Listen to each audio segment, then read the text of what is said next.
아는 분이 하나, 둘, 저 아는 분, 저 얼굴 본 분, 한 세 분? 세 분 되네요. 아예 모르시네. 재테크 스터디 하시는 분, 현재. 운동한 데. 나머지는 그냥 카페가 있자, 카페랑 소문인 가입자인가요? 아, 제 옛날에 학생회 있었던 분이랑 되게 닮으셨네요. 아니, 다른 게 아니라 그렇게 생각이 나가지고. 네, 시작할게요.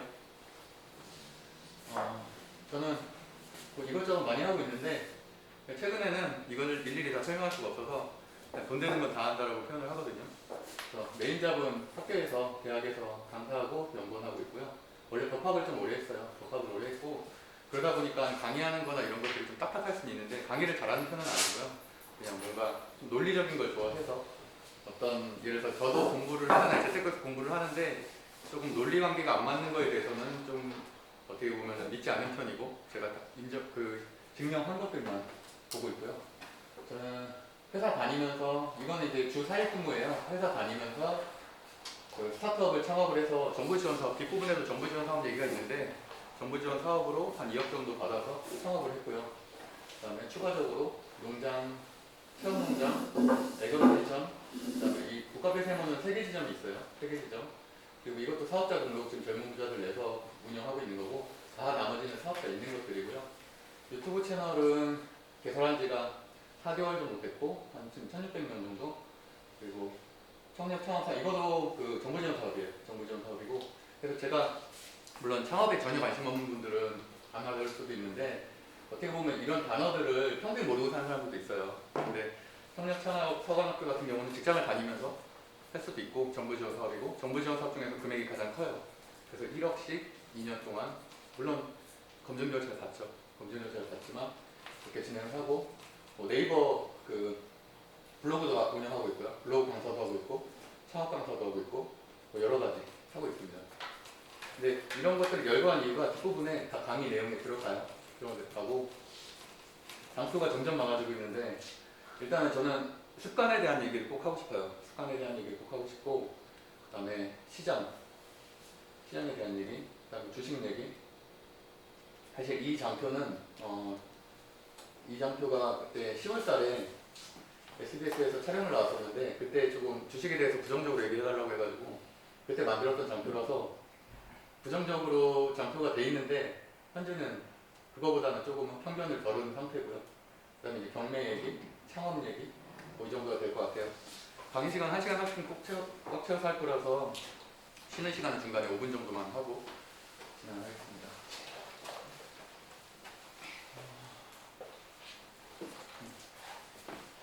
오, 얼굴 제대로 나오시겠는데?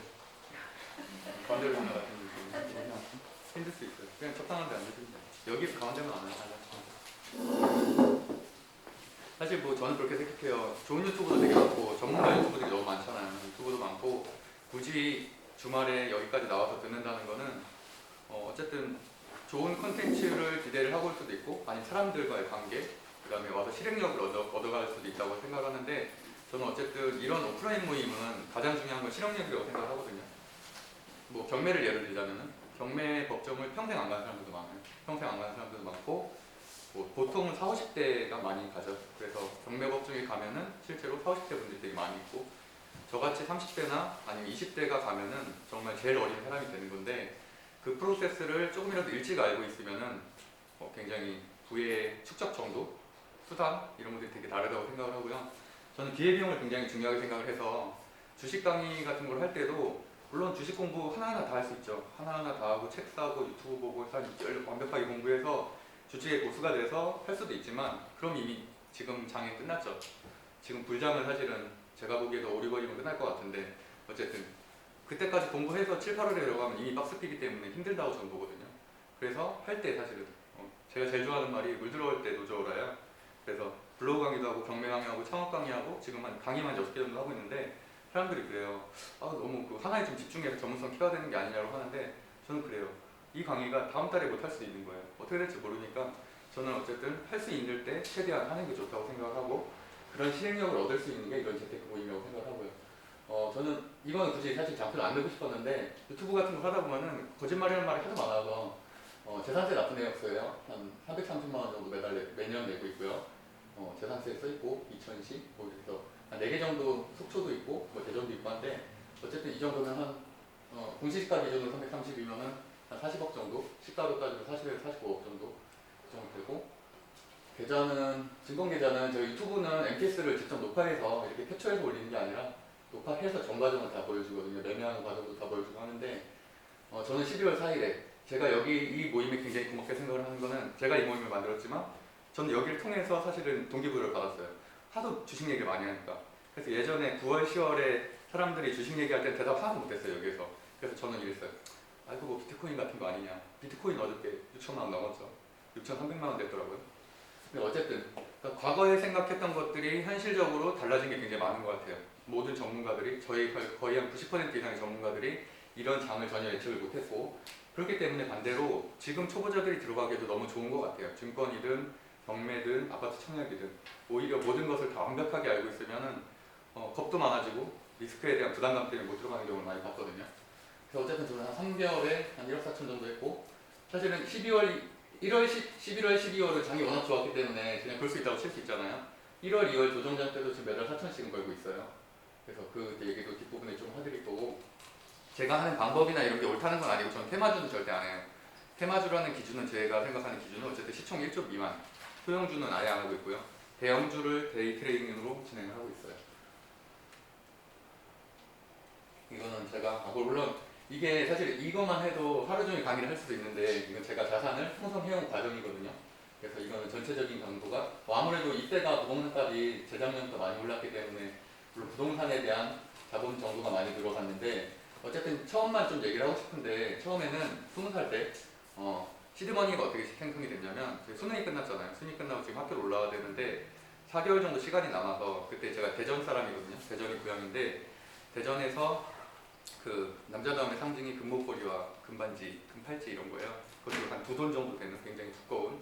그래서 그 친구들 다 짜고 있는 거예요. 제 친구들은 실업계 나온 애들도 많고 인문계 나와서도 좀 노는 애들이 많았기 때문에 하여튼 제 주변에 다 그러고 다니니까 저도 하나 정도는 하고 싶은데 부모님이 사줄 리가 없잖아요. 그래서 저도 이제 아르바이트를 해서 백화점에서 아르바이트를 했거든요. 백화점 식품관에서 아르바이트를 했는데 백화점 식품관 같은 경우는 일단 8시에 출근을 하고요. 7시, 8시에 출근을 하고 11시에 퇴근을 해요. 그러니까 제일 먼저 출근하고 제일 늦게 퇴근하는데 최저시급은 다 쳐주고 뭐 그 당시에는 주휴수당이 있었는지 기억은 안 나는데 어쨌든 모든 걸 다 쳐주니까 초급인데도 260 정도 받았어요. 그렇게 4개월 정도 일을 했고 그 돈을 가지고 다 순금을 샀어요. 24K 순금을 샀고 그게 이제 글로벌 금융위기 때 2배로 오르면서 그 돈이 시드가 됐어요. 그때 다 팔았고 판 거 가지고 오피스텔 경매를 시작을 했고 그렇게 해서 이제 하나하나씩 단계로 올라온 거고 물론 회사 다니고 이럴 때는 저는 회사는 여의도에 있는 회사를 좀 다녔었는데 그리고 이제 지금 대학에 있고 그때는 아무래도 적극적으로 재테크를 못했죠. 그러다가 최근 들어서 좀 연구원 생활을 하고 이러면서 여유가 좀 생기니까 아무래도 이렇게 강의도 하게 되고 모임도 운영하게 되고 그렇게 됐고요. 그런데 저는 일단 몇 개만 좀 열거를 했는데 2개는 뭐 박사 수료나 최소한 학위나 이런 게 있어야지 할 수 있다고 쳐요. 연구원이나 뭐 대학 강사나 이런 것들은.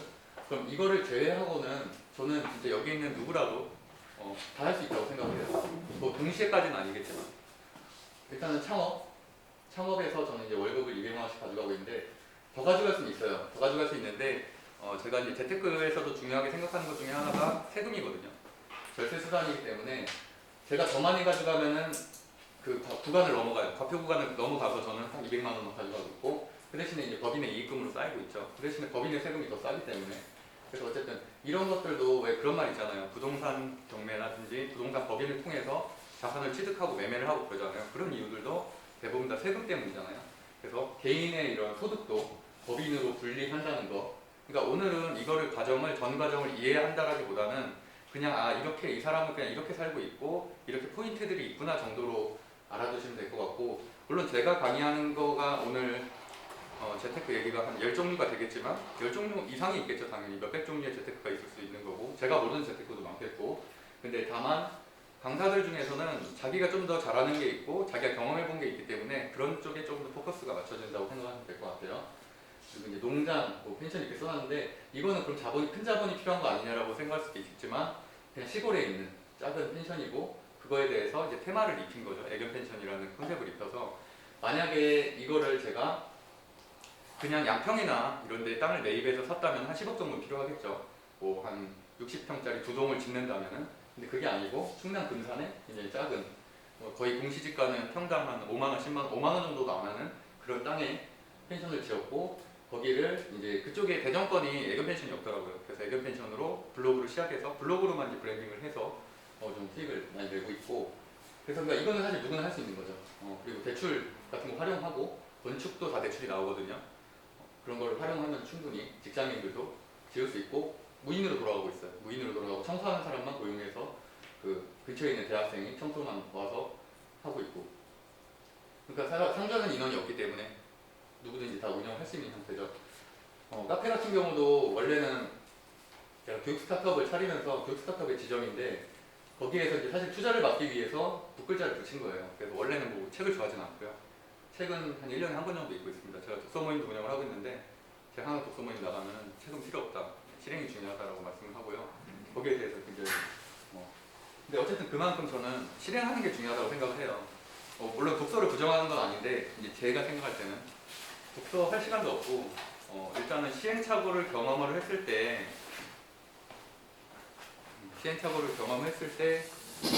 그 집중력 있잖아요. 우리가 시험 전날, 전전날에 굉장히 집중력을 발휘하듯이 시행착오를 겪었을 때 그 인간이 어떻게 보면 최대치를 좀 끌어낸다고 저는 생각을 하거든요. 그런 것들이 책을 몇십 권 읽는 것보다 훨씬 더 강력하게 성장을 할 수 있다고 생각하는 사람이에요. 제 주장인 거죠, 그거는. 그리고 이거는 창업은 사실은 저는 카페 컨설팅 받은 적도 없고 그것도 마찬가지예요. 카페 컨설팅을 한 2천만 원 주고 받느니 차라리 내가 시행착오를 겪으면서 상권마다 좋아하는 특성이 있잖아요. 예를 들어서 대전점 같은 경우는 블루베리가 되게 잘 팔려요. 그쪽은 연령층이 좀 높아요. 40, 50대 분들이 좀 많고 근데 여기에선 사실은 블루베리 누가 먹겠어요. 거의 안 팔리거든요. 약간 그런 특성들이 있기 때문에 레시피를 만들 때도 저는 다 인터넷 보고 처음에는 만들었고 거기에다가 추가적으로 제가 이태원에 뭐 좋은데 어떤데 가면은 어차피 재료가 다 거기에서 식재료가 뻔하잖아요. 그러니까 그런 것들을 보고 피드백을 받고 수정해 나가는 과정을 통해서 제가 뒷부분에도 이제 매뉴얼 얘기를 할 텐데 카페 창업을 사실은 되게 어렵게 생각하시는 분들은 어렵고 실제로 이분에 있을지도 모르겠지만 하루 종일 일하시는 분들이 있고 하루 종일 일하면서도 굉장히 불만족스러운 분들도 많던데 저는 일을 안 해요. 일은 처음에만 한 달 정도 일을 돌아가는 거 보려고 일을 했고 그 이후에는 다 매니저 뽑아서 돌리고 있는데 이것도 마찬가지로 그냥 돈이 한 400만 원씩은 매달 나오는 형태고 물론 들어간 돈이 있죠. 들어간 돈이 있고 그건 지원 사업하고는 상관이 없어요. 지원 사업으로는 카페 창업은 안 되고 어쨌든 그런 것들은 융자를 통해서 소상공인 융자제도 되게 잘 돼 있거든요. 그런 걸 통해서 뭐 시드 거의 없이 시작을 해서 지점 늘리는 건 사실은 처음에 1호점 이게 1호점인데 이거 자리 잡는 6개월 정도 걸린 것 같고요. 그 다음에 2호점은 3개월, 한 3호점 한 달 정도 되는 것 같아요. 그러니까 그만큼 시간이 점점 줄어든다는 거죠. 내가 그 프로세스를 알고 있고 어떻게 해야지 장사가 잘 된다는 거를 알기 때문에 그래서 이제 그런 과정들 그러니까 사실 프랜차이즈 10개, 20개는 저는 별거 아니라고 생각을 해요. 왜냐면 어차피 자본만 어느 정도 받쳐주면은 금방 구조는 어차피 다 똑같거든요. 어느 지점이든 간에. 그래서 그런 문제. 그다음에 개인 SNS 얘기를 되게 많이 하는데 뭐 유튜브도 마찬가지고 블로그도 마찬가지고 굉장히 중요하다고 생각해요. 왜냐면 이게 안 됐으면은 저는 이런 것들 다 못했을 거라고 생각을 하거든요. 왜냐면 노출을 시키려면 결국엔 마케팅 업계를 해야 되는데 BEP가 안 맞는 경우가 좀 많죠. 처음부터 뭐 200, 300 들어가면서 마케팅을 하기도 좀 어려운 상황이고 보통 소상공인들은 다 그렇잖아요. 그러다 보니까 저는 블로그 시작한 지 딱 4년 됐어요. 4년 펜션 오픈하기 딱 1년 전부터. 왜냐면 펜션을 내가 오픈을 하고 블로그를 시작을 하면 사람들이 부정적으로 생각할 거라고 생각을 했거든요. 이 사람 그거잖아요. 우리가 친구가 오랜만에 연락 오면 둘 중에 하나잖아요. 결혼하거나 보험가입하거나. 저는 그렇게 생각하는데 어쨌든 너무 분위기 안 좋은 거 아니에요? 약간 유튜브 보시는 분 중에 막 보험하시는 분 막 몇백 분 되고 막 어쨌든 그래서 그게 이제 어떻게 보면 목적이 보인다고 생각을 해서 페이스북 마케팅이나 이런 거 할 때도 그러거든요. 그 본인의 콘텐츠를 한 이 정도 하고 정보성을 팔 정도로 봐요. 그러면은 그게 어떻게 보면 서로 소비자들을 설득하는 데 훨씬 더 도움이 되고 실제로 이런 뭐 KPI나 이런 게 좀 잘 나온다라는 통계들이 있는데 마찬가지로 내가 펜션을 건축하는 과정부터 다 들어가 있거든요. 내가 이름 지을 때도 사람들하고 함께 참여해서 이름을 짓고 뭐 이런 식으로 로고 정할 때도 같이 투표를 해서 정했고 하여튼 그런 식으로 하다 보니까 SNS 채널이 정말 중요한 거예요. 뭐 다들 알다시피 유튜브 채널 같은 경우도 물론 뭐 갑자기 내가 10,000명, 20,000명 구독자가 되기는 힘든 거지만 분명히 유튜브나 블로그나 검색을 통해서 유입되는 분들이 많기 때문에 그런 구조만 이해하고 있어도 아무리 본인이 콘텐츠를 잘 만들어도 제목이나 썸네일을 제대로 만들지 않으면 유입 자체가 거의 불가능하거든요. 사실 저는 썸네일보다 제목이 훨씬 더 중요하다고 봐요. 썸네일과 본문 내용. 그러니까 블로그랑 똑같은 형태죠. 그러니까 어쨌든 이런 블로그에 대한 알고리즘을 어느 정도는 공부를 해서 이해를 하기 때문에 유튜브나 인스타나 이런 거 키우기도 좀 손쉬웠다는 거죠. 그리고 그런 것들이 나의 시드머니, 그리고 제가 이제 저는 현금 흐름을 되게 좋아하는데 아파트를 내가 빚내가지고 10억짜리 소유하고 있는데 그게 15억이 됐어요. 한 달 만에. 그래도 참 좋죠. 5억이 더 늘었으니까. 하지만 내 생활에 달라진 게 하나도 없다고 저는 생각을 하거든요. 하다못해 한 달에 100만 원 더 들어오는 게 훨씬 더 내 생활을 윤택하게 만든다고 생각을 하고, 이런 것들은 사실은 다 현금 흐름이죠. 시드머니, 물론 시드머니로 갈 수도 있지만 그냥 내가 소비를 할 수 있는 현금 흐름. 그래서 하다못해 어저께도 저희가 경매 스터디에서 경매 임장을 다녔지만 경매 임장을 다녀와서 2천만 원짜리 오피스텔을 납찰을 받았다면은 원래 시가가 한 6천 정도 하죠. 뒷부분에 사례가 있는데 그런 것들도 한 달에 30만 원씩 나오거든요. 근데 직장인이 30만 원만 한 달에 더 나와도 어디예요? 그게 엄청난 거죠. 그러니까 그런 흐름들을 손쉽게 만들 수 있다는 거예요. 누구나 아무 지식 없이도. 그런 게 이제 뭐 경매, 간단한 경매, 수익 경매, 리스크가 적은 그런 것들이고, 어쨌든 이런 거 과정을 통해서 있는데 뭐 저도 말 그대로 투자도 하죠. 왜냐면 IT업 스타트업 같은 경우는 이제 어플을 제작을 했는데 어플은 아직 출시는 안 했어요. 지금 거기는 올라오긴 와있지만 안드로이드에 올라와있지만 홍보는 안 하고 있는 상태고 닫아놓은 상태인데 어쨌든 나중에 오픈을 하겠죠. 모임앱이다 보니까 아무래도 지금 코로나 기간이어서 오픈을 안 했거든요. 홍보는 안 하고 있지만 코로나 끝나고서 하면은 계속 마이너스가 되겠죠. 한 달에 최소한 2, 300 정도는 들겠고, 그다음에 또 마찬가지로 개발자가 들어가겠죠. 근데 뭐 스타트업을 운영해 보신 분은 알겠지만 데스밸리라고 해서 그 한 2년의 과정을 거쳐서야만 BEP가 나오거든요. 마찬가지로 저도 이런 와중에서도 항상 투자를 한다는 얘기예요. 투자를. 그게 뭐 사람에 대한 투자일 수도 있고 이런 실제적인 돈이 들어가는 걸 수도 있고, 또 배달 매출 얘기도 나중에 뒷부분에 좀 할게요. 내용이 좀 많아서 마인드 쪽은 그냥 간단하게 넘어갈게요. 실제적인 거. 그냥 뭐 이거는 마시멜로 테스트에 대한 얘기인데 마시멜로 테스트는 다 아시죠? 그래서 요약해서 말씀드리면 결국에 그거잖아요. 그 5분 뒤에 내가 다시 교실에 들어올 테니까 마시멜로 하나씩 나눠주고서 이거를 니네가 참으면은, 아이들한테 니네가 참으면은 2개를 주겠다. 그런데 참았던 애들이 나중에 좋은 대학 가고 성공하더라. 꼭 좋은 대학은 아니겠지만 어쨌든 좋은 직업 갖고 고연봉으로 잘 살더라. 그게 이제 핵심이잖아요. 마찬가지로 우리도 지금 다른 약속도 있을 거고 아니면 늦잠을 잘 수도 있고, 저도 아침에 사실 고민을 했어요. 1시간 정도 더 자고서 나올 거라고 생각을 했지만 어쨌든 그런 것들, 그런 기회비용들을 선택을 해서 여기 나오게 된 거잖아요. 그만큼 우리가 어떻게 보면 여기에서도 좀 더 근접한 사람들이라고 볼 수가 있는 거고, 마찬가지로 아침에 갑자기 다른 일이 생겨서 취소하는 경우도 있잖아요. 물론 진짜 그게 급한 일일 수도 있겠지만 좀 귀찮아서 안 나오는 경우도 있겠고, 그런 것들을 가지면은 더 나은 삶을 살 수 있는데 기본적인 루틴이 될 수 있다 라는 거고, 저는 이 말도 좀 드리고 싶은데, 블로그를 할 때 초반 지금은 거의 일주일에 하나밖에 글을 안 써요. 그래도 순위가 유지가 되는 구조예요, 알고리즘이. 예전에는 하루에 하나씩 썼어요. 거의 한 2년 반 동안 썼고, 그게 한 4년 전이죠. 그렇게 썼는데 그때 당연히 저는 시간을 거기다 쓴 거잖아요. 제 친구들이 만나자고 했을 때도 저는 나 블로그 해야 돼 라고 얘기를 하면 정말 제 주변의 사람들이 정말 어이없게 생각했어요. 제가 뭐 노는 것도 좋아하고 그렇게 친구들도 굉장히 많았었는데, 아니 술 먹다가 갑자기 11시에 들어가겠대요. 그래서 보면은 뭐 하려고 그러면 나 집에 가서 블로그 해야 돼. 그러니까 그게 지금이야 인플루언서에 대한 인식이나 이런 것들이 좀 올라가서 블로그나 유튜브나 좀 좋게 보지만 5년 전만 해도 4년 전, 5년 전에는 이제 막 남자애가 이렇게 사진 찍고 있으면은 되게 막 약간 옆 테이블에서 쳐다보고 막 그랬었거든요. 근데 어쨌든 그런 것들을 벗어나, 그런 거 이겨낸 거죠. 어떻게 보면은 나는 내가 더 갖고 싶은 것들이 있으니까.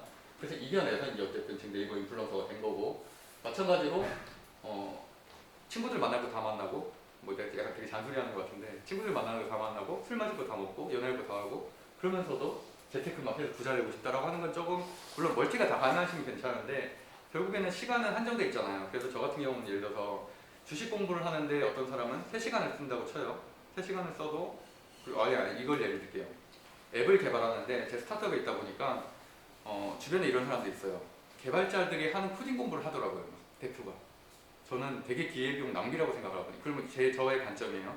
그 사람이 당장 개발 인력에 투여될 수 있는 것도 아니고 그냥 전체적인 구조를 이해하는 거지만 시간이 하루에 3시간씩 거의 한 6개월, 7개월을 쓰더라고요. 그렇게 학원 다니면서. 그렇다고 해서 성과가 나냐? 성과도 나오지 않았어. 그냥 뭐 용어 정도, 계약할 때 용어 정도 구사할 수 있는 정도. 근데 저는 사실 그게 굉장히 매몰되는 시간이라고 생각을 하거든요. 그러니까 자기가 정말, 물론 한 3개월 정도 학원을 다녀봤는데 특출나서 아 내가 진짜 이거에 대한 일을 커버할 수 있을 정도면은 자기 재능이 있는 거죠. 아니면 자기 전공과 관련돼 있거나 이러면은 기회비용을 시간이랑 기회비용과 돈을 쓰는 게 저는 맞다고 보지만 여기도 마찬가지잖아요. 내가 바리스타를 할 수 있어요. 저도 바리스타 할 수 있고 8천 지금 8,900원이죠 시급이 8,900원 줄일 수 있어요. 근데 그게 무슨 의미가 있냐는 거예요. 저는 훨씬 더 부가가치가 높은 마케팅을 하거나 다른 사업들을 할 수 있고 차라리 강연을 하거나 이런 것들. 근데 이 강연도 제가 뭐 대단한 능력을 가져서 강의하는 게 아니라 그냥 여러분한테 필요한 정보를 얻는 거잖아요. 그러다 보니까 뭐 제가 뒷부분에도 강연 얘기를 많이 하지만 뭐 하다못해 요새는 플랫폼이 너무 잘 돼 있어서 크몽이든 후모임 레슨이든 뭐 이런 다양한 플랫폼을 통해서 한 번도 안 올려보셨잖아요. 안 올려보고서 아 나 전문성이 없는데 이렇게 얘기하시는 거는 조금 한번 도전을 일단 해보고서 제가 유튜브 도전한 것처럼 이렇게 한번 해보셨으면 좋겠다는 얘기고 어쨌든 그런 시간을 줄여야 결국에는 최소한 성공할 수 있는 가능성이 1%라도 올라간다라는 말씀을 드리고 싶어요. 이렇게 왼쪽으로 이렇게 가시면 더 좋을 것 같아요. 이건 단지 제 사례는 아니고요. 지금 블로그 강의 듣는 애들, 블로그 스터디, 제가 강의를 잘해서가 아니라 이분들이 열심히 하는 거죠. 이분들도 한 두 달에 1만 명 정도, 그러니까 누적 방문자도, 그리고 이분은 두 달에 한 3만 명 정도. 그러니까 하기 나름인 거예요. 이 안에서 편차가 나죠. 적은 사람들은 두 달에 뭐 한 4천 명 들어오신 분도 있고, 좀 많이 들어오신 분들이 3만 명씩 들어온 분들이 있는데, 블로그도 그렇잖아요. 막 다들 하는 얘기가 이거예요. 아, 주식하기 너무 늦은 거 아니야? 이미 너무 올랐는데. 블로그 하기 너무 늦은 거 아니야? 유튜브 너무 포화 상태야. 그러니까 저는 그 말이 너무 웃긴 거예요. 제가 항상 주식에서 하는 얘기, 세상에 고점이 어디 있었거든요. 그러니까 물론 고점이 있죠. 고점은 있지만 그렇게 생각하면 아무것도 할 수가 없다는 거예요. 부동산도 마찬가지고. 뭐 1만 시간 법칙은 뭐 윤호윤호에게 들으시면 될 것 같고요. 1만 시간까지는 아니더라도 그냥 이 재테크 스터디 저희 뭐 많은 사례들이 있어요. 저희 모임이 다 공개되어 있잖아요.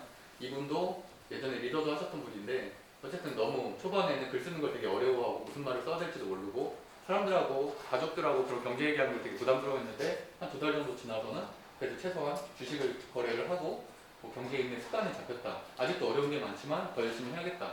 뭐 한 20대 중반의 여성이고 평범한 여성인데 어쨌든 그런 생각을 하게 되는 그런 것들이 사실 저는 이런 재테크 모임의 가장 중요한 역할이라고 생각을 하고 있어요.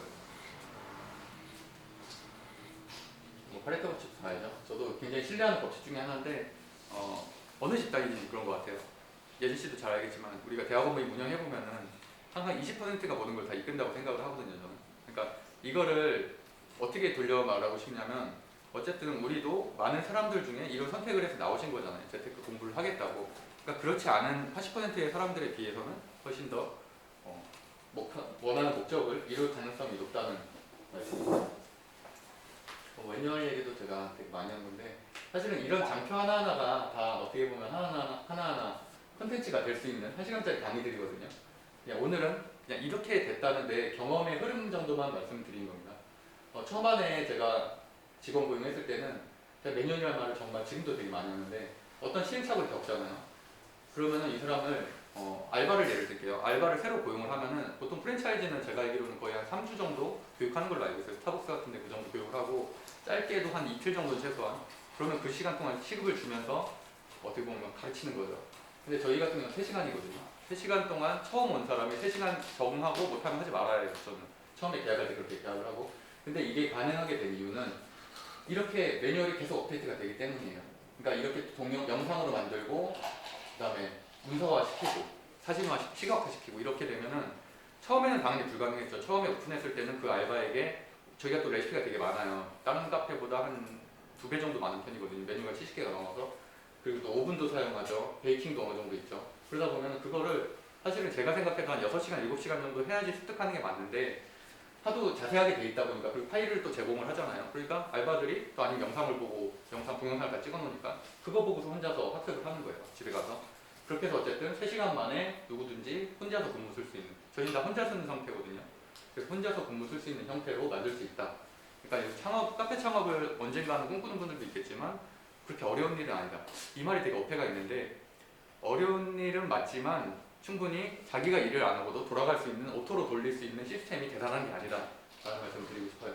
이 엑셀 파일이 뭐 대단한 게 아니잖아요. 누구든지 다 만들 수 있는 거고 어떠한 플랫폼에 제가 가입을 해서 그런 데서 하는 것도 아니고 그냥 엑셀 파일이 평범한 엑셀 파일 또는 한글 파일에다가 그냥 추가하는 정도예요. 아무것도 아니라는 얘기죠. 말이 되게 쉽게 하죠.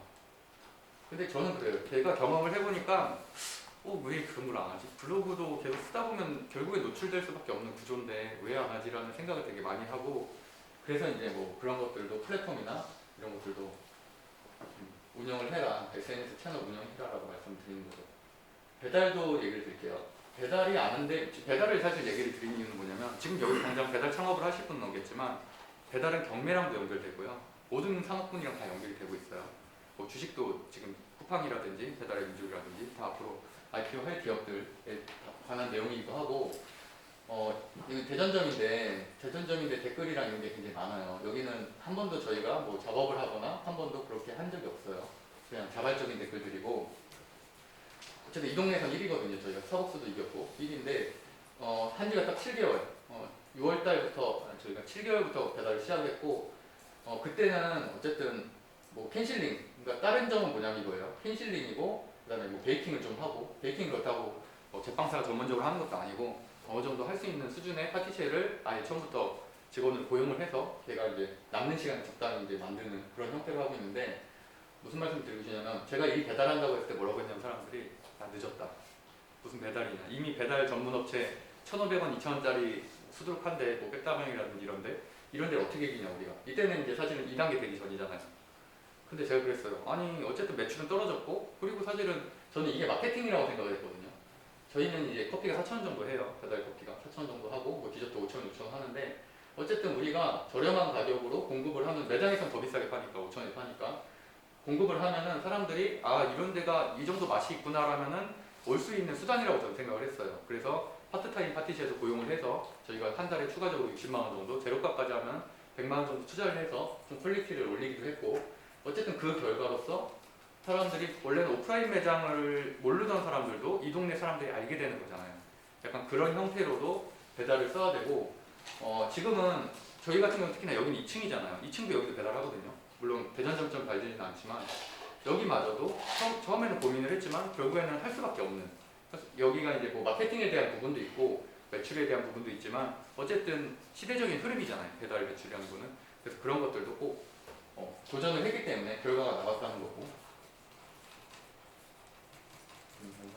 주식 얘기는 좀 넘어갈게요. 모임 소개도 간단하게 할게요. 뭐 그냥 이렇게 흘러왔고 얼마 안 됐어요. 만들어진 지. 작년 5월에 만들어졌으니까.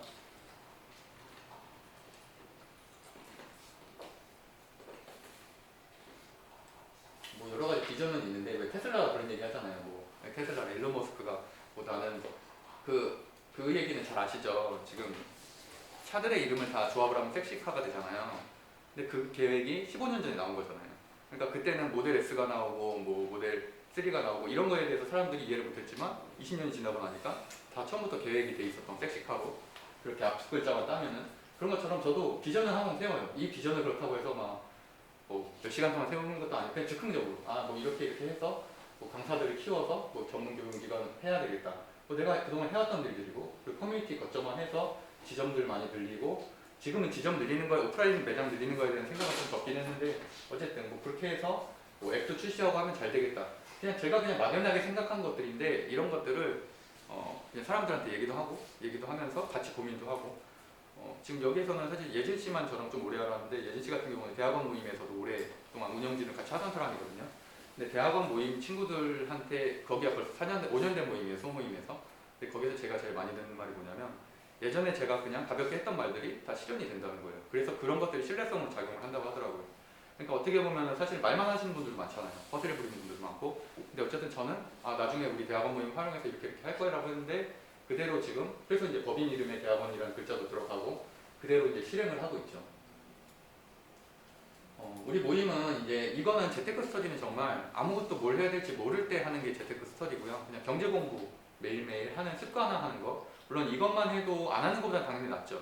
하지만 좀 더 심화해서 하려면은 저희가 사실 코로나 때문에 원래는 예전에는 라인업을 되게 많이 늘리려고 했어요. 강의 라이브 계획도 되게 많이 잡혀 있었고 섭외도 다 됐었는데 2단계 되면서 다 못했어요. 못하고 지금 어쨌든 한 300명대로 떨어지면 다시 개시를 하려고 하는데 아마 제가 보기에는 4월달 정도 돼야 될 것 같아요.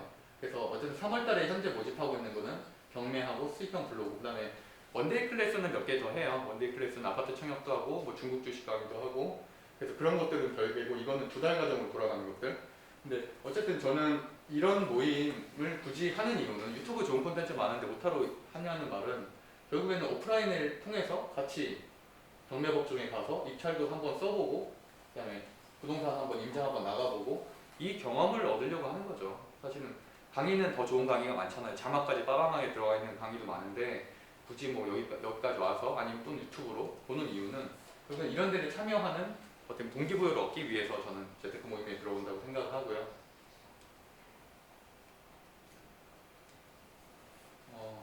뭐 부동산 정책 얘기는 그냥 지나갈게요. 지나가고 포인트들만 제가 적어놨는데 무슨 얘기를 하고 싶냐면 여러 가지 정책들이 있었잖아요 그동안. 물론 이런 것만 가지고 얘기를 해도 몇 시간짜리 강의가 되겠지만 이거는 제가 한참 세종시 그때 이제 행정수도 얘기가 최근에 작년 8월이죠. 8월달에 나왔을 때 기사 이틀 정도의 기사를 캡처한 거거든요. 무슨 말을 드리고 싶냐면 주식도 그래요. 어저께 제가 이제 경매 스터디를 가보니까 증권사 일하시는 분이 있더라고요. 그분은 약간 정보를 받는데요. 주변에 워낙 애널리스트도 많고 하니까 그래서 뭐 투자해서 좋은 그런 수익도 내고 했는데 우리 같은 일반 사람은 그런 거를 저는 얻을 수 있는 거는 평생 거의 불가능하다고 생각을 하거든요. 뭐 물론 검색을 통해서 알 수 있는 경우는 있지만 진짜 고급 정보, 정말 누구든 신뢰할 수 있는 고급 정보를 미리 알게 되는 거. 주식을 하다 보니까 느낀 점이 뭐냐면 어떤 호재가 있을 때 한 1시간 전부터 오르기 시작해요. 그 말은 그 사람들은 그때 정보를 이미 알았다는 거죠. 물론 왜냐면 특히 재판 결과 이런 거 있잖아요. 재판 결과는 사실 아무도 모르는 거잖아요. 발표하기 전까지는. 근데 그런 거를 1시간 전부터 막 오르기 시작해요. 아시아나 그 대한항공 그 기각 때도 그랬죠. 가처분 신청 기각. 그때도 30분 전부터 오르기 시작했거든요. 막 폭등을 했거든요. 그러니까 그 언론화 아무것도 안 되는데 그러고 나서 30분 뒤에 언론화 보도가 된 거예요. 근데 제가 드리고 싶은 말은 뭐냐면 우리가 그 30분 전에 고급 정보를 얻을 수는 없어요. 내부자가 아니니까. 하지만 30분 뒤에 들어가도 충분히 10% 이상 수익을 얻을 수 있었어요. 그래서 저도 마찬가지로 그때 30분 뒤에 언론 공시 뜨고서 바로 들어가서 10% 얻고 나왔고, 마찬가지로 이렇게 공지가 떴을 때 바로 오늘 그냥 뭐 버스 타고 내려가, 보통 그런다고 하더라고요. 커뮤니티 같은 데서 그냥 관광차 대절해가지고 그날 바로 내려간대요. 발표 나면은. 아니면은 다음날만 내려가고 주말에 내려가도 몇억 의 수익을 얻을 수가 있었어요. 비단 이 사건뿐만이 아니라 저희가 지난달에 오늘 사실 저희가 임장이 또 3시에 있거든요. 동맥선 임장이 있는데 도봉구 가요. 도봉구에 무슨 아파트라 무슨 2차 아파트인데 하여튼 거기를 저희가 한 달 전에 갔던데요. 거기가 지금도 생각하면 좀 어려운데 4억 5천이었거든요. 아까 전화했는데 6억 됐대요. 다 6억 됐대요 그 라인이. 그때 제가 사실 고민 좀 했어요. 그러니까 저마저도 그래요. 저마저도 한 달 전에 딱 그렇다고 해서 뭐 지금 아파트를 사라는 얘기는 아닌데 저는 그래도 최소한 서울 아파트는 살만하다고 생각을 해요. 서울에 저평가된 아파트는. 전 지방 아파트는 지금 사는 건 반대예요. 너무 많이 올랐고 분명히 떨어질 가능성이 있다고 저는 생각하고. 어쨌든 그냥 그런 거죠. 실행력의 차이죠. 물론 시드의 문제일 수도 있어요. 하지만 계약금은 일단 10%잖아요. 계약금 10%고 만약에 내가 4억짜리 거래할 거면 한 4천만 원 정도 일단 내고 나머지는 있다고 생각하면 되는 거잖아요. 꼭 부모님 지인 찬스 안 쓰더라도 그래도 어쨌든 50%까지도 대출이 나오니까 그런 것들을 활용하면은 할 수 있는 방법들 좀 있으니까.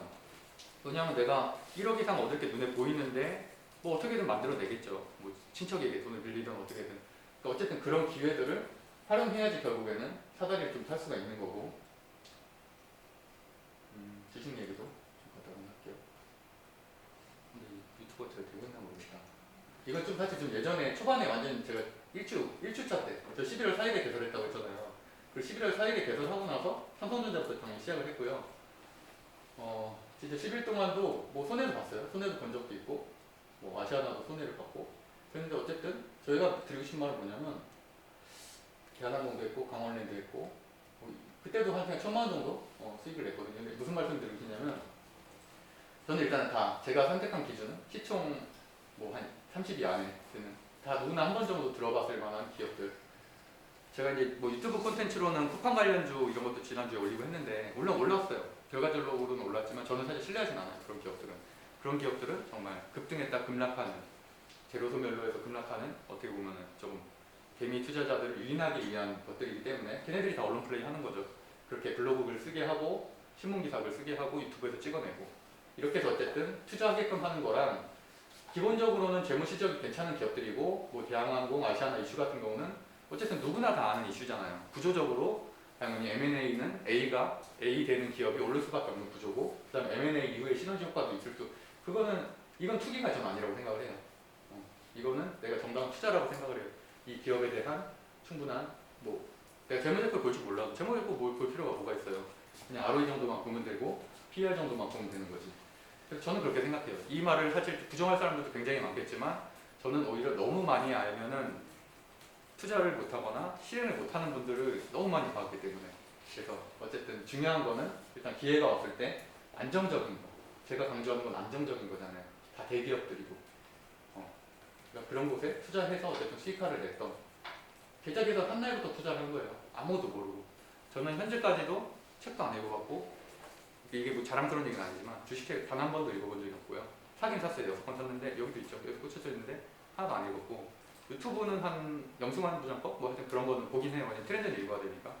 어쨌든 증권사에 일하시는 분들 유튜브는 본인들의 내부 정보들이 좀 이렇게 은연중에 흘리거든요. 약간 오프 더 레코딩도 흘리고. 그래서 그런 것들 때문에 보는 거고, 개인 투자자 슈퍼개미 이런 거 안 봐요. 저는. 대신에 이제 제 방송은 그런 건 있어요. 저는 그런 방송을 보고 요약해서 말을 하기 때문에 제 방송은 보셔도 됩니다. 어떻게 보면 시간을 좀 줄일 수 있어서. 그래서 뭐 이런 거는 다 지나갈게요. 지나가고. 이것도 그때 그 말씀드린 대로 촬영 나왔을 때 만들었었던 장품들 제가 아직 아까 안 드러내가지고 이것도 한참 작년에 화제가 됐던 논문이죠. 석사 논문은 사실은 이슈가 안 되는데 이분이 그 나를 열심히 쓴 논문이고 다들 아시죠? 뭐 이 사람의 논문인데 이거는 누구나 다 다운받을 수 있고 리스 들어가면서 볼 수 있거든요. 그냥 한 번 정도 읽어볼 만한 것 같아요. 그러니까 개인 투자자들의 심리죠. 심리고 뭐 초심자의 행운을 겪어서 이때 소액을 해가지고 여기서 이제 늘리고 이렇게 하다가 이제 말 그대로 물려서 그렇게 된다라는 건데 뭐 다 좋은데 그리고 이 얘기도 좀 드릴게요. 그것도 이제 그분의 주장인 거고 일반화시킬 수는 없는 거죠. 그분의 얘기는 결국에 이거예요. 40명이 있는 투자 방에서 자기가 뭐 같이 생활을 했는데 결국에 거기에서 한 명인가 빼놓고는 다 실패를 하고 나갔다. 근데 저는 그렇지 않다고 생각을 해요. 그러니까 제가 지금까지 주식방 같은 데서 운영을 하면서 봤던 사례들은 뭐냐면, 그리고 또 증권방송 그런 데서 사람들이 물려서 고민하는 종목들을 보면은 대기업들은 거의 없어요. 대기업들 정말 5%도 안 돼요. 내가 말하는 대기업은 그래도 시총은 3조 이상, 5%도 안 되고 나머지 정말 저도 처음 들어본 기업들, 이런 데가 있나? 대부분 코스닥 기업들. 그런 데다가 사실 적은 돈을 투자해서 부정적으로 얘기하는 건 아니고 그게 제 관점이에요. 100만 원 투자해서 300만 원 되길 원해요. 3배나 오르기를. 주식장에서 300만 원 그러니까 3배 오르려면 상한가가 한 5번 돼야 돼요.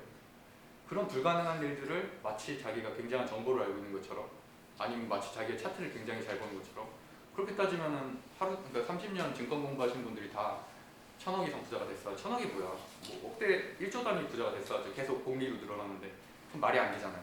근데 어쨌든 그런데 맹신하는 것보다는 저는 차라리 좀 확실한 곳에 적은 투자금을, 적은 투자금이 한 500만 원, 1000만 원 단위를 넣더라도 하루에 2%만 해도 그게 복리로 따지면은 1년이면은 거의 뭐 몇백 퍼센트가 되잖아요.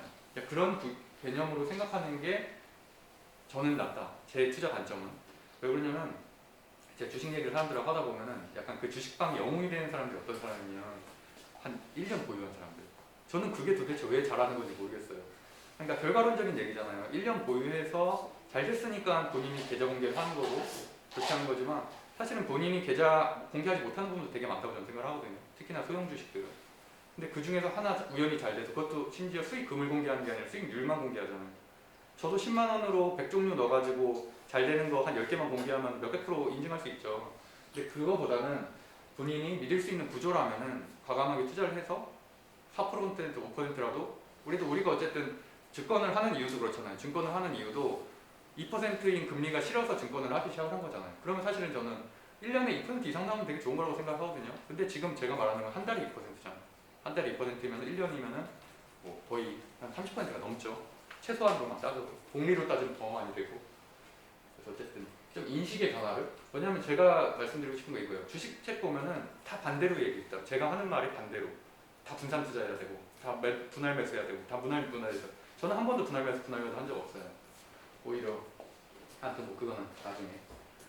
이 얘기는 제가 이것도 니콜라 때 했던 건데 이거 너무 웃겨. 제가 자주 듣는 라디오, 운전을 많이 하다 보니까 라디오를 많이 듣는데 이거는 저는 좋은 것 같아요. KBS의 생활경제연구소 그 콩으로 들을 수 있거든요. 다시 듣기로.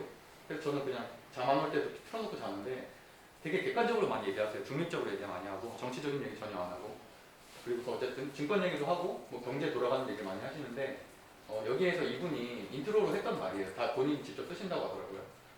여기 보면은 그때 이게 니콜라 얘기예요. 이 앞부분만 얘기할게요.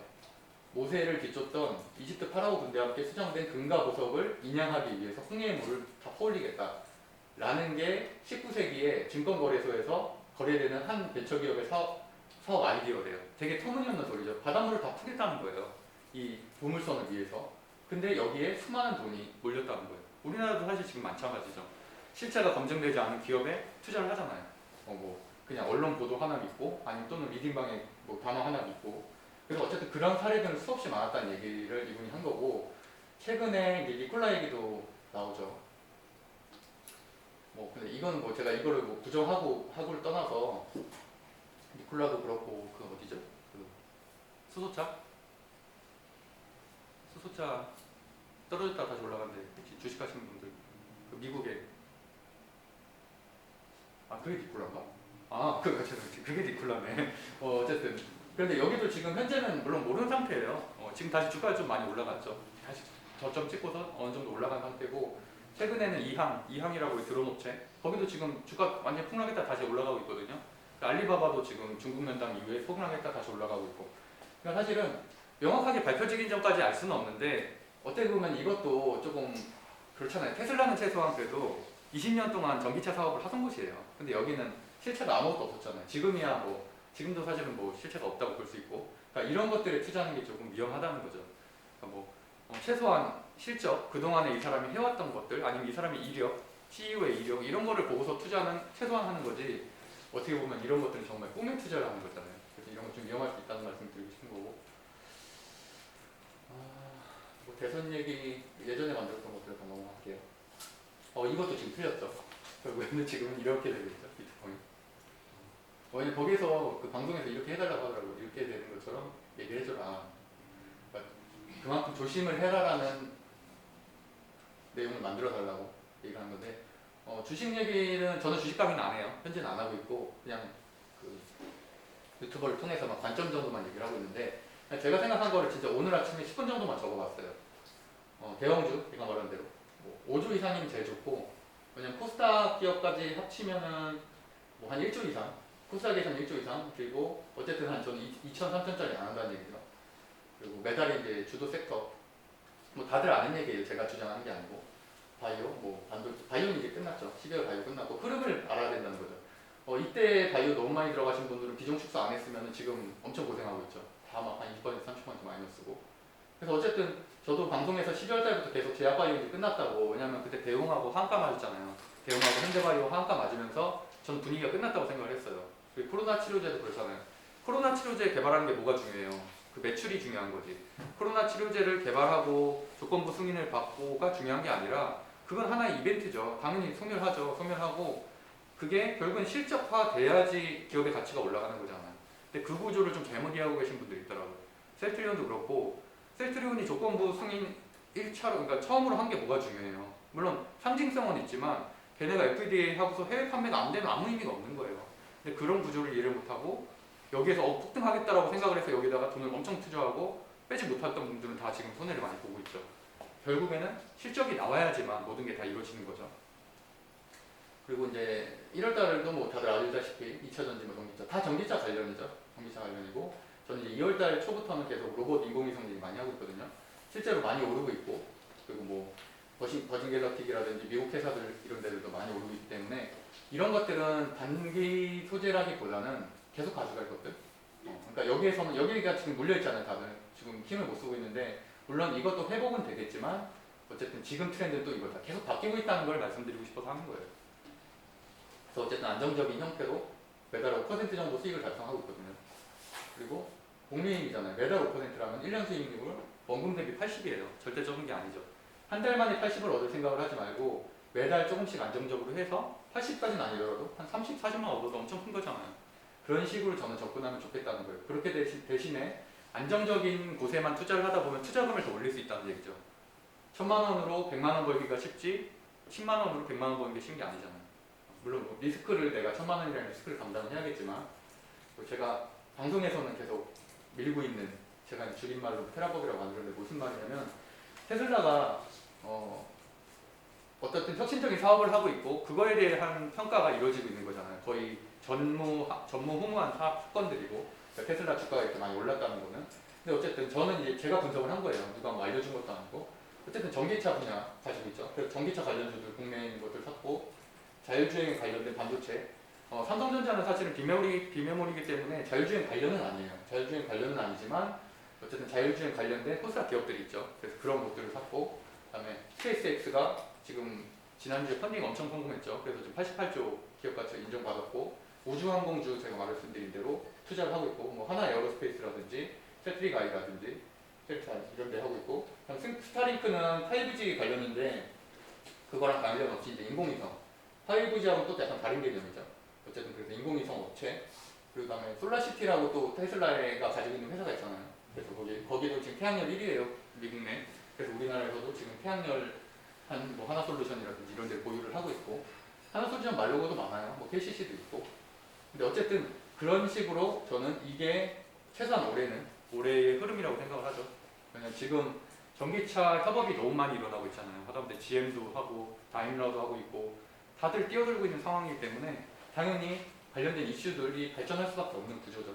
그리고 뭐 우주항공에 대한 얘기는 지금 민간 우주선에 대한 이슈들이 실험 결과가 이제 원래는 지난달이었었는데 그게 연기돼서 어쨌든 다음 달, 다다음 달에 나오게 되면은 이 역시 또 상승을 하게 되고 최근에 이제 스페이스X에서는 그 최장 시간을 깼죠.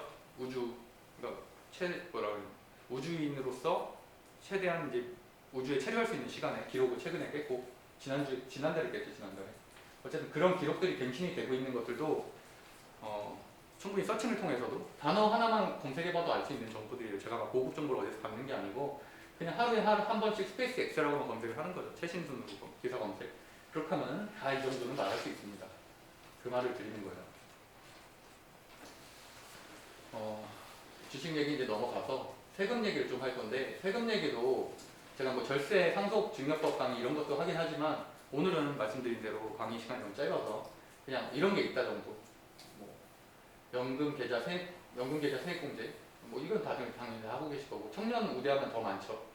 그래서 하다못해 그래서 저는 이제 이런 거 다 치우고 한국납세자연맹 홈페이지라는 게 있어요. 거기 들어가서 검색해 보시면 돼요. 저는 오히려 이런 그냥 플랫폼을 알려드리는 게 더 낫다고 보거든요. 지금 시간이 없기 때문에. 그래서 여기 들어가면 굉장히 개별 사례들이 많고 특히 우리 같은 20, 30대 직장인들이 참고할 만한 사례들이 많아서 이제 거기를 들어가서 확인해 보시면 될 것 같아요. 그리고 여기서도 그냥 취득세라는 단어, 보유세, 양도세라는 개념 정도 물론 현재 이해하고 계신 분들도 있겠지만 알고 계시면 될 것 같고 양도세 인하는 일어날 것 같아요. 제가 아무리 생각해도 대선 전에는 분명히 일어날 것 같고 저는 이제 부동산은 이렇게 보는데 매년 반복되는 트렌드예요. 6월 전에 보유세 확정 기간이 6월 1일이죠. 그 전에 당연히 매물들이 4월, 5월부터 왜냐면 잔금 치른 기간이 6월이었기 때문에 4월달, 5월달부터 매물이 나오기 시작을 하고 올해도 당연히 나올 거고 올해 같은 경우는 특히나 보유세가 많이 늘었기 때문에 당연히 6월 1일에 더 나올 거고요. 법인 매물도 당연히 더 나올 거고 6월 1일 전이기 때문에 그 다음에 내년이 중요한데 내년에 그 주택임대차 사업자 8년이 끝나죠. 그 기간이 끝나기 때문에 주택임대 사업자들이 가지고 있는 엄청난 물량들이 되게 많이 나올 거예요. 물론 그렇다고 우리가 원하는 새 아파트는 아니겠죠. 하지만 그래도 어쨌든 주택시장에 충분히 저는 충격을 줄 수 있다고 생각을 하고요. 그리고 뭐 문정권 말대로 어쨌든 역세권에 그런 것들이 생긴다면 용적률 완화해서 생긴다면 당연히 뭐 4년 뒤, 5년 뒤에는 훨씬 더 나아지겠죠. 예전에 뭐 1기 신도시 했을 때 주택 가격이 떨어진 것처럼. 그러니까 뭐 그렇다고 우리가 항상 안 좋은 얘기만 봐서 아까 물론 제가 몇 억씩 오르고 이런 것들이 현재도 진행은 되고 있지만 뭐 현재 우리가 돈도 없잖아요. 사실 몇 억 투자해가지고 바로 이렇게 아파트를 당장 내일 살 수 있는 것도 아니지만 어쨌든 긍정적인 소식들을 보고 공부를 하면서 기회를 기다리는 게 나을 것 같다. 그 다음에 증여만 얘기할게요. 증여는 빠를수록 좋습니다. 빠를수록 10년 단위 성인은 5천만 원인데 무슨 말이냐면 아파트를 예를 들게요. 물론 이거는 부모님과의 협의가 이루어지는 부분이라 되게 쉬운 일은 아니지만 아파트가 지금 1억이고 10년 뒤에 1억 5천이 돼요. 그러면은 만약에 내가 부모님이 나한테 미리 나한테 증여를 해서 내가 아파트를 1년, 10년, 1억짜리 가지고 있는데 이게 1억 5천, 2억이 돼서 그러면 추가적인 내가 세금 내지 않거든요. 근데 마찬가지로 2억이 된 거를 나중에 10년 뒤에 증여를 하려면 증여세가 그만큼 늘어나게 되죠. 그러니까 자산 가치가 올라간다는 게 확정적이거나 수익형 부동산 같은 경우는 증여를 하는 게 당연히 세법상으로 유리하고요. 여기는 물론 계약세는 없으니까 학비를 지금 부담하시는 경우는 거의 없겠지만 물론 이래요. 그러니까 저는 이런 것들이 조금 그냥 개인적인 관점으로 좀 그런데 세법적으로 보면은 부모님이 학비를 내주는 게 굉장히 현명한 거예요. 왜냐면 그거는 증여세 포함이 안 돼요. 학비는 대학 학비, 대학원 학비 다. 근데 어떤 분들이 이러잖아요. 물론 상황적으로 내가 우리 집이 좀 형편이 어려워서 내가 알바해서 돈 벌어서 학비 내는 거는 인정해요. 하지만 충분히 여력이 돼. 부모님도 도와줄 여력이 되는데 자기가 그냥 약간 난 자립심이 높으니까 부모님한테 손 벌리지 않겠다라고 하는 거는 그래서 한 1억 가까이 되잖아요. 어쨌든 4년의 학비가. 그거를 안 받고 내가 벌어가지고 막 고생하면서 학비를 냈다는 거는 세법상으로 보기엔 되게 어리석은 짓이에요. 약간 그런 것들을 좀 아셨으면 좋겠어요. 그러니까 세법적인 관점에서 하는 거랑 우리가 그냥 도리적인 관점에서 보는 거랑 좀 다르다. 그 정도만 일단 보시면 될 것 같고 법인 사업자나 개인 사업자 같은 경우도 잘 활용하면은 분명히 아직까지도 굉장히 절세에 도움이 많이 된다. 법인 만드는 건 뭐 요새 자본금 10원만, 100원만 있어도 만들 수는 있죠. 근데 물론 나중에 대출이 안 나오니까 최소한 2천만 원 정도 하긴 해야겠지만 어쨌든 그런 것들이 있다 정도로 알아두시면 되고 뭐 특공이라든지 요새는 관련된 제도들이 워낙 자주 나오잖아요. 그러니까 그런 것들도 서칭해서 뭐 한 10분만 서칭하면 어느 정도 파악할 수 있는 것들이니까 좀 보시면 좋을 것 같고요.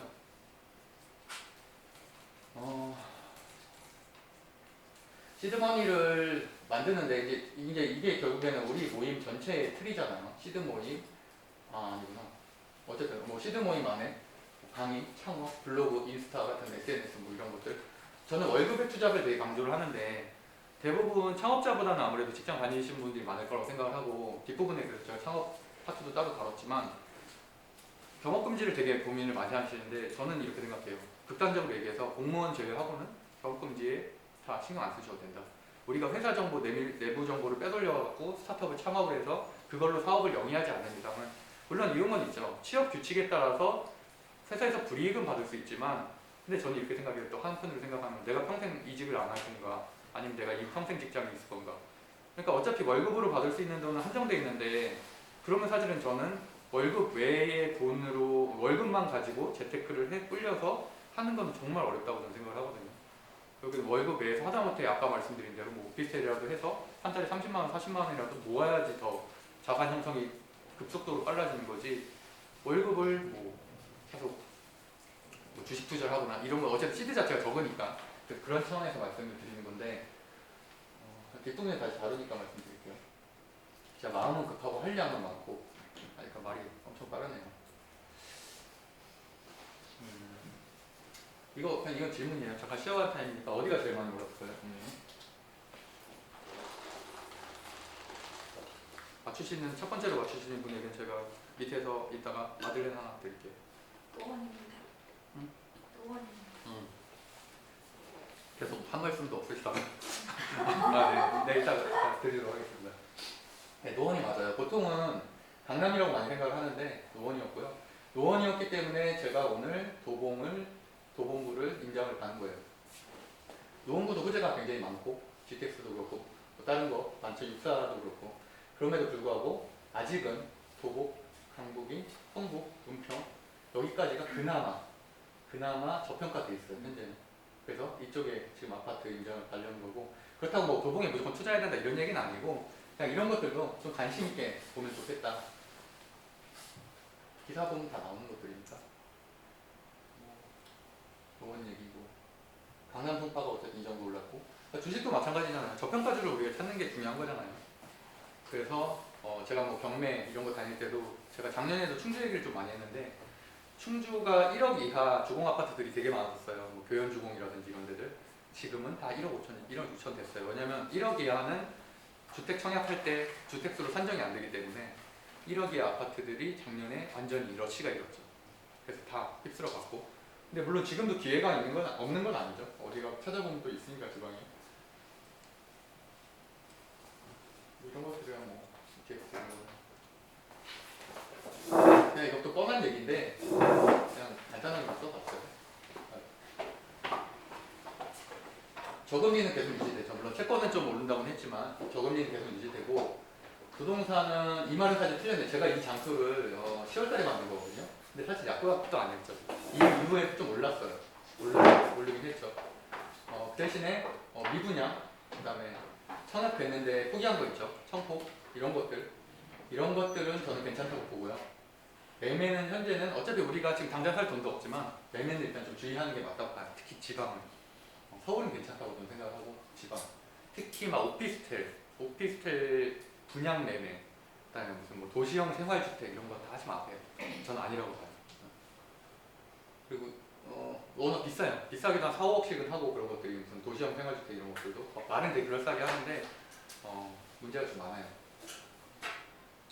뭐 미국 대선 이미 지났고 결국에는 대선 직후에 지금 서울시장 때도 좀 정책이 많이 나왔죠. 서울시장들도 다들 굉장히 공급 정책에 대해서 또는 절세에 대해서 얘기를 많이 하고 있고 청년 정책들 많이 얘기하고 있고 사실 이런 게 기회잖아요.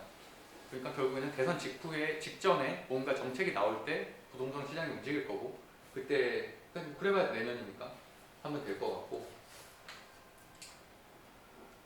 저도 폭락은 없다고 보지만 지방에 너무 오른 것들은 어느 정도 떨어질 거라고 생각을 하고요. 아까 말씀드린 대로 이건 잘못됐네. 7월이 아니고 6월 전이고 그다음에 코로나 경매 물건은 아직도 안 나왔어요. 이제 나오기 시작해요. 왜냐면 기업이라는 데가 그렇잖아요. 결국에는 경매라는 게 채무를 못 갚아서 경매에 나오기까지가 뭐 현장 조사도 해야 되고 감정도 해야 되고 하다 보면은 10개월 정도 걸려요. 10개월. 적으면 6개월, 길면 10개월이거든요. 그러니까 코로나가 작년에 2월부터 시작이 됐잖아요.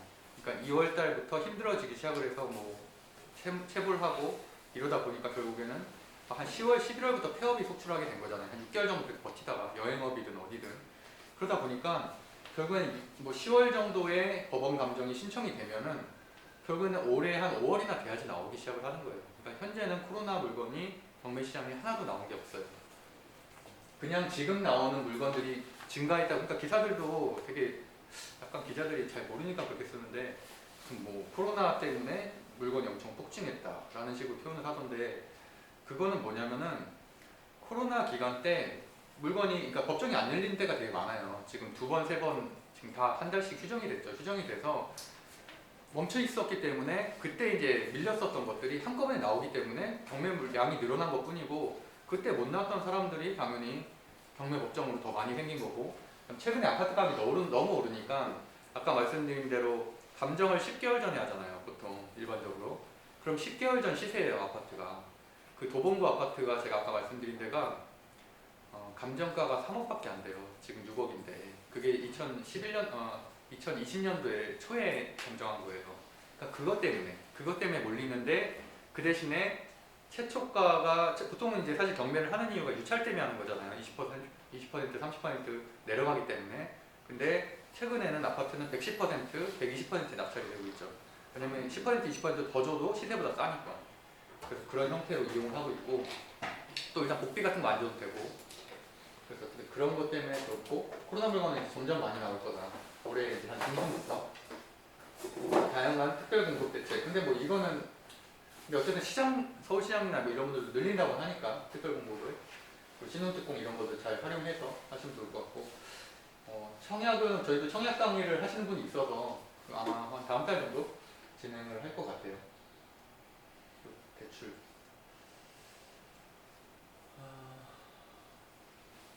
그냥 저는 이렇게 생각을 하는데 제 관점이에요. 제 관점인데 뭐 다들 하는 얘기지만 똘똘한 한 채 때문에 결국에 아파트까지 오르는 거잖아요.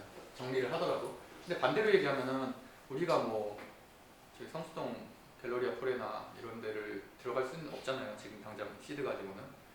그러니까 사실은 이런 똘똘한 한 채는 그런 데를 얘기를 하는 거고요. 보통 10억이 넘는 아파트들을 얘기하는 거고 우리는 오히려 이거를 선택했기 때문에 포기하는 5, 6억대, 5억에서 10억 사이의 아파트들을 주실 수가 있는 거죠. 그게 이제 시장의 매매로 나오면은. 그럼 그거를 적당하게 우리가 뭐 주거환경 따져가면서 고르면 되는 거고, 그다음에 이제 고령화 사회에 대한 인식을 저는 이거 항상 장표에다 드는데, 저는 좀 많이 체감을 하는 것 중에 하나가, 제가 이제 교수협회 사무국장을 했었거든요. 그때 느낀 게, 교수님들이 지금 한 55세에서 지금 이미 은퇴한 70대까지의 교수님들이 엄청 많아요. 그게 바로 베이비붐 세대잖아요. 그분들이 엄청 많다 보니까 교수 집단 전체 리스트를 관리를 하는데 거기에서 차지하는 비율이 30%가 넘는 거예요. 근데 이분들이 싹 빠진다는 얘기 무슨 말이냐면, 우리나라 사회에서도 그 연령층에 있는 분들이 다 은퇴를 하는 거잖아요. 절대 연금만 가지고 생활 안 돼요. 아파트가 많이 올랐죠. 5억, 10억씩 올랐는데 그분이 가지고 있는 서울의 좋은 아파트들이, 그분들을 절대 거기 버틸 수 없다고 생각을 해요. 지금 보유세가 올라서 뿐만이 아니라 평균적으로 2인이 생활을 어느 정도 윤택하게 하려면은 800만 원, 900만 원이 들어가요. 불가능해요. 불가능하기 때문에 그런 분들은 외곽 지역으로 떨려나갈 수밖에 없다. 특히나 이런 전문직 정도는, 전문직이나 뭐 이렇게 회사 다니다 은퇴하신 분들. 근데 그런 거 말고 정말 돈 많은 사람들이야 버티죠. 뭐 100억 이상 있고 한 사람 자산가들이야 쿠팡기 뛰겠지만, 그렇지 않은 그냥 하우스퍼들 전 굉장히 많다고 생각을 하거든요. 딱 그것만 있고 연금 생활하시는 고령층들은 당연히 나올 수밖에 없다고 생각을 해요. 아파트 청약은 뭐 제가 전문가는 아니니까 그냥 뭐 다들 아시죠? 청약 폼에 들어가면 가점 계산해 보면 자기 가점 나오잖아요. 근데 이제 제가 말씀드리고 싶은 거는, 이런 그 청약 포기하는 것들, 뭐 실수를 하건 그런 물건들이 나오잖아요. 그걸 서칭을 하면은, 저희도 지금 부동산 방이나 이런 데 이제 올려주시는 분이 가끔씩 있는데, 약간 그런 것들, 이런, 그리고 또 뭐 자녀 세대, 이것도 결국에는 다 분양이 안 돼서 제가 오늘 캡처한 건데, 그래서 예를 들면 이런 것들, 여기에 좋다는 얘기가 아니고 이런 것들을 노리는 수밖에 없죠, 현재는. 왜냐면 뭐 아시다시피 청약 서울은 뭐 65점, 70점 돼야 되는데 이 안에 뭐 해당되는 사람이 어디 있어요? 불가능한 거죠. 그리고 책을 이거를 추천해준다기보다는, 전 무슨 말씀을 드리고 싶냐면, 제가 이 책을 사봤는데 여기 있나 모르겠네요. 아니 너무 어려워 진짜. 청약 계산하는 게, 저 수학 되게 못하거든요. 너무 어려워가지고, 아니 이렇게까지. 근데 이 사람이 이제 무슨 그 원룡이라고 되게 유명한 사람이래요. 네이버 카페 운영하는 분인데, 이 카페에 가면은 엄청 막 다들 이렇게 계산해가지고 막 청약을 되게 전략적으로 한다고 하더라고요. 근데 저는 존중은 합니다. 뭐 존중은 하는데 이게 맞나 싶어요. 근데 너무 복잡하더라고요. 정말 나중에 책 한번 빌려서 한번 보세요. 사일가치 정도까지는 없는 것 같고, 빌려볼 정도, 이렇구나. 터나볼걸요? 한 300페이지 되던데. 어쨌든 이렇게 열심히 공부를 해서 뭐 청약을 하시는 분들도 있겠고,